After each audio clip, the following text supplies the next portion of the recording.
So yun guys, ano nga bang lagay dito sa Dinggalan Aurora guys?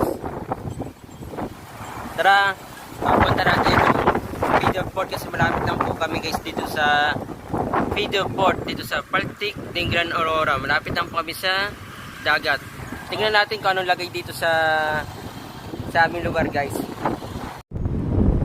Di bali guys, itong Dinggalan Feeder Port, yung pinagpupuntahan po ng mga turista, nagbabayad po sila kung saan po sila gusto magpunta po dito sa iba't ibang lugar namin guys, sa mga gandang tanawin po dito. Tignan nyo yung mga bangka, ayan. Mga nakaraan pa po yan guys, nakalagay po dito. Nagpasigurado na po sila para po hindi masira po yung bangka po nila guys. Nakaraang araw pa po yan guys. Noong nalaman po nila na may bagyo, kung kailan darating, naglagay na po sila ng bangka dito guys. Kasi nakaraan pong taon, marami po nasira po dito na bangka guys. Ayun o. Tignan nyo naman yung dagat, napakasama na po guys. Oh. Iba na po yung kulay. Yung iba po, papayta ko sa inyo kung saan po sila guys nagtago po ha. Nasa south po yun, Umiray.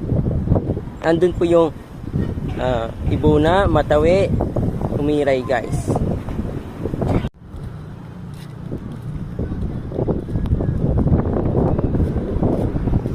Ito na po yung lagay ng dagat po sa amin.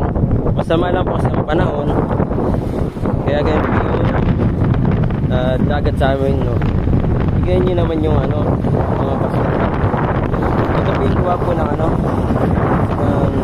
bagyong nakaraang taon guys, in December. Itong dulo na ito guys, nasira niya po guys. Ito po. Hindi naman po sa amin tatama po yung bagyo, malayo po sa amin. Masama lang po yung panahon guys. Cancel po yung mga turista po dito, bawal po pumunta po dito kung maglilipat po kayo.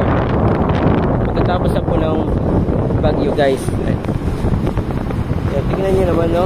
Yan, ito po yung mga puti na yan, alon po yan guys no. Kaya delikado po maligo. Ay pinasabi ko sa inyo, ayun po yung south, yung pinagtatagaan po ng mga bangka guys. Sa Umiray po yan.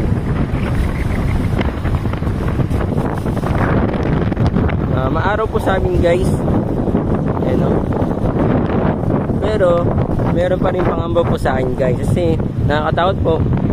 Maaraw po, tapos biglang lalakas po yung alon guys. Okay naman po kami guys. Napakalat po.